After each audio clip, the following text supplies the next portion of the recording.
a show that I did at the Whiskey A Go Go in December is getting me all kinds of acclaim and all kinds of offers all throughout the world. And that's just because somebody had a camera and because a whole bunch of people like to watch the internet. It's amazing. I didn't have that tool back in my day, you know. In fact, to be honest with you, I still don't even know anything about the internet. I need my wife to help me. But it is a great, great, great tool. All right, now let's take the second part of all this. Let's talk a little bit about what happened in my life to get me to where I am now. The first half of it, that was kind of like general information about the music business. I've told you what kind of dedication you need to have, what kind of an idea you have to have, and I've told you the essential things that you have if you're an artist, and all artists have those things. You have a manager, you have a publicist, and you have a booking agent. A booking agent and a manager cannot be the same person because there's a conflict of interest, and they would work their artists to death to get their percentage. So you can't, you have to have, these people have to be separate. If somebody comes up to you and says, I'll do all those things for you, that's not going to work. That's a red flag right there. All right. In my situation, I was born into a musical family.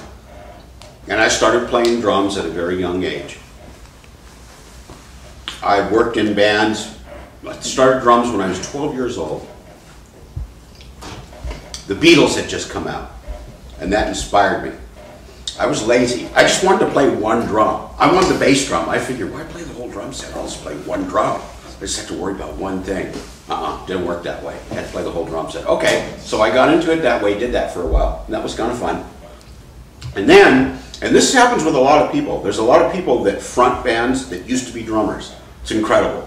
The guy that sings in Aerosmith used to be a drummer. The guy that sang in Journey, Steve Perry, he was a drummer. A lot of people. There was even a guy on the TV about 3 weeks ago that I saw, and the guy sang really good. And he was a drummer, and he got in an accident, and he injured both hands. And they were like in casts. And this guy started singing, and he was amazing. He sang so good. So this happens a lot. I decided to switch over from drums to singing, and that's what I did all through the 80s. Most of the 90s, I sang in rock bands. But like I told you guys like a couple of minutes before, I didn't make any money. And meanwhile, you know, you got wives that are saying, you know, what good are you? You know, you don't hardly ever work. This isn't any good. This is just a fantasy. Forget about this kind of life. Well, like I said before, it's in your blood. You can't do that. You can't get it out of your system. You're always going to come back to it. So then what happened was I went through a brief period of time where I said to myself, mistakenly, I'm just not going to do this anymore. I absolutely am not going to do this. I know what I'm going to do. I'm going to drive milk trucks. And I did. I didn't go door to door, but I went to hospitals.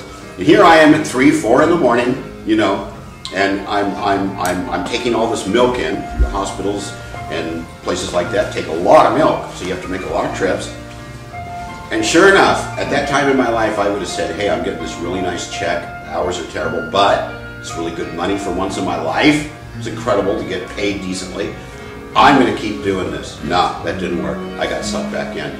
And now I know better. I'm never going to think that I can get that far away from the music, because I can't. It really is literally in my blood. I cannot escape it. It's at times a curse, at times the greatest thing in the world, but it's still with me. It's with me like my senses are with me. So what happened was I got back in with a catch. What I decided to do was something that I'd always been passionate about and I'd always liked, but I never really went for it. I decided to dedicate my life to writing classical piano music. And for the last 10 years, that's what I've been doing. Just recently, I've been contacted to do some rock shows again and to actually go back and put on my lead singer cap and do that stuff again. And I'm going to do it because the money's good. But my passion is to compose classical piano music. I get up every day for that reason. I cannot think about anything but that. If I'm not doing it, I'm listening to playbacks. If I'm not doing it or listening to playbacks, I'm writing music in my head.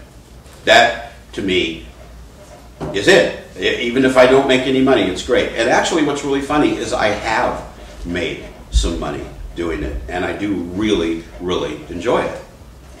Everybody's situation is different. If you take what made one artist famous, it just wouldn't work for the other one at all.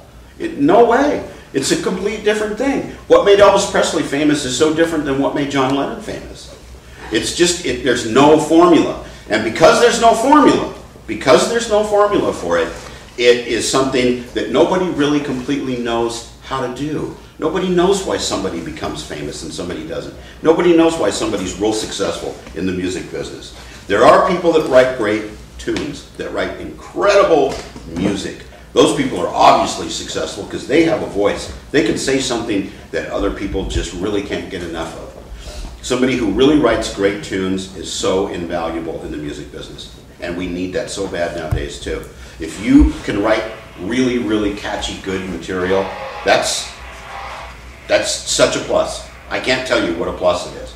Bands are always looking for two things. There's a lot of people that do music in this area, Southern California. We have the greatest talent pool of any major metropolitan area in the world. We have more musicians per square mile here than any other place at all. So there are so many opportunities, there are so many people that you can work with, and there's so many different, if something doesn't work, you work with this guy, if that doesn't work, you go here, blah, blah, blah. But it's really good if you are in this area and you want to do music. It's very, very good to have a fallback skill. Learn to do something else. Learn a trade. Learn to do something that you know you can get paid to do. In my case, at first it was delivering flowers, then it was painting houses, and then after a while it was being a milkman. All jobs that I don't miss. However, you need to have an alternate source of income if you are going to be a musician. If you're going to be a serious performing musician. Nobody works all the time, just like actors, they don't work all the time. They make a movie, they're gone on location, they work 16, 17 hours a day, but then maybe for the next 3 months, there's no work. And that's kind of the way it is with musicians too. Unless you're in a really top-notch band, and then you can pick and choose where you want to work and when you want to work. But there are so few people in that category. Of all the people that really do make music, less than 2% can actually make enough money to support themselves. And the fraction is less than that when you factor in who is really making the big money. The people that make the big money in music, they make stupid, incredible, astronomical amounts of money. The royalty checks are absolutely ridiculous. There's so much money. But that is not the rule, the general rule. That's the tiny little less than 2%. But a lot of people can make money in music and to do music and do something else too, and have a real well-balanced life. And then when it gets lean with music, then you just do the other thing too. So I really highly recommend that to everybody. Also, anybody that does music should at least take a few basic keyboard lessons. Everything is right in front of you with a piano. I'm not saying to get into it to a fanatical degree like I am, but like just have a basic understanding of the keyboard. In the keyboard, everything is right in front of you. You can work out harmonies. You can see what the intervals are. If somebody's singing something and it doesn't sound right on a keyboard, it is so easy to go, well, you should be singing this note because it's 3 tones above what I'm singing, so it has to work. It's way, way, way convenient to do it that way. Okay, for the last part of my talk today, all these things we talked about, I could have broken them down and we could have talked for hours on different aspects. But what I'm trying to do is I'm trying to impart as much information in the time that I have allotted. So for this next and final segment, if you like, ask me questions, make comments, you know, tell me to never come back to your school, whatever you need to do. But in this next time coming up here, I'd be willing to answer any of your questions. Okay, let's start with you.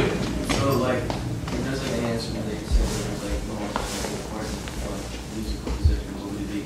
I'm sorry, could you repeat your question? I didn't hear you too well. If there was like any instrument that you say would be like most important for like music composition, what would it be? The most important instrument for music composition probably is going to be keyboard, piano, electronic keyboard. The reason for that is anything that another instrument can do except the glockenspiel, can pretty much be duplicated on a piano. A piano can play what a flute plays.